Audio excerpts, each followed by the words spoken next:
Bonjour à toutes et à tous. Aujourd'hui, on va s'intéresser à un chiffre clé dans l'épargne personnelle, 10 000 euros.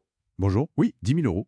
C'est intéressant, parce que c'est pas le million hein, dont on rêve parfois. Exactement. On se base sur une analyse vidéo vue sur YouTube de Mur et Noisette qui suggère que ce cap, justement parce qu'il est plus réaliste, est un vrai tournant. Mhm. L'objectif, c'est de voir ensemble qu'est-ce qui change vraiment, concrètement et psychologiquement, quand on atteint ce seuil. C'est ça. Moins une question de devenir riche d'un coup que de franchir une étape, pas une étape significative. Voilà. Alors, première chose, d'après cette analyse, qu'est-ce qui change fondamentalement quand on a ces 10 000 euros de côté? Le premier point, c'est vraiment la sécurité face aux imprévus. La fameuse épargne de précaution. Oui, un coup dur. Une dépense qui tombe comme ça, la voiture, un déménagement, ça arrive à tout le monde. Et c'est là que ça fait une différence énorme, psychologiquement surtout. L'analyse le dit bien. Passer de 10 000 euros à, disons, 9 600 euros après un pépin de 400 euros, bon, C'est pas agréable, mais... voilà. C'est pas agréable, mais ça n'a rien à voir avec l'angoisse de voir ces 800 euros d'économie coupés en deux. Là, on parle d'une vraie solidité. On évite le stress de devoir chercher de l'argent en urgence, peut-être emprunter à des proches ou faire un petit crédit conso. Exactement. Ça apporte une sérénité. Même avec des revenus qui sont pas forcément très élevés, ce matelas-là, il est solide. D'accord. C'est vraiment le socle de sécurité qui se renforce. Alors la vidéo mentionne aussi une sorte de règle pour y arriver, la règle des 27 euros. Ah oui, 27 euros par jour pour faire 10 000 euros en un an. Bon, c'est C'est beaucoup pour le quotidien en France, ça semble. c'est énorme pour beaucoup de gens, c'est clair. Mais l'idée, c'est moins la règle stricte que l'outil de visualisation, en fait. D'accord, pour rendre l'objectif moins abstrait. Voilà. Décomposer le gros objectif. L'analyse suggère de l'adapter, mettre 27 euros de côté, mais peut-être tous les 4 jours.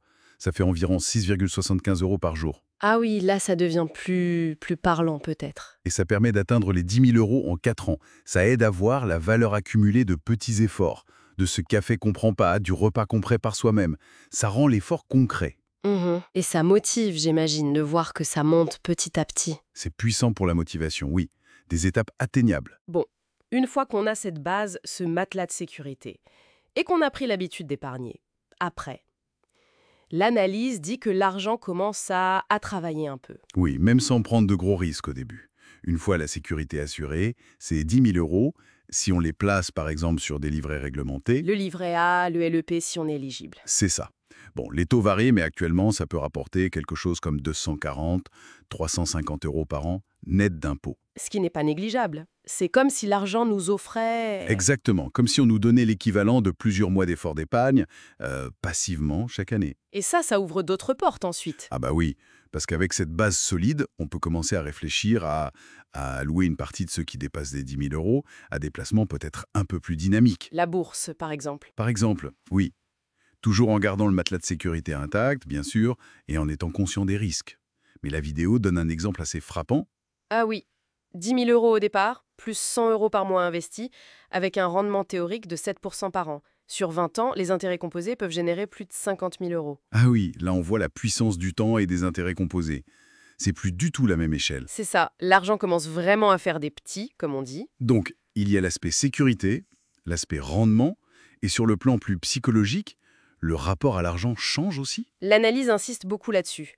Atteindre ce seuil, ça modifie la perspective. On gère activement, on voit les progrès, donc moins de stress financier au quotidien.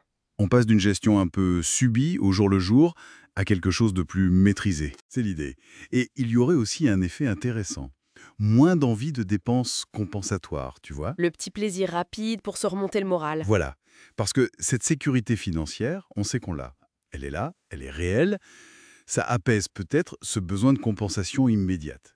Intéressant. Et concrètement, ça débloque quoi comme opportunité? Des choses très concrètes. Ces 10 000 euros, ça peut devenir un apport pour un projet immobilier. Même modeste, mais ça ouvre la porte. Ce qui était peut-être impensable avant, sans aucun apport. Tout à fait. Ou alors ça peut permettre de financer le démarrage d'un projet perso, une petite activité, sans devoir s'endetter lourdement dès le départ. C'est un levier. Un vrai levier, oui. Et puis il y a l'effet d'entraînement, la motivation. Atteindre 10 000, ça donne confiance. Et souvent, le chemin vers 20 000 paraît plus rapide. Parce que les habitudes sont prises, l'effet boule de neige commence à jouer. C'est ça.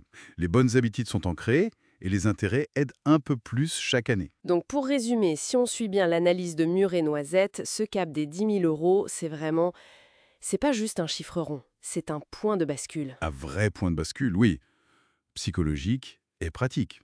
Ça amène de la sécurité, ça réduit le stress, ça change le regard sur l'argent et ça ouvre des portes. Ça montre bien l'importance de la régularité, même avec des petits montants sur le long terme. Tout à fait.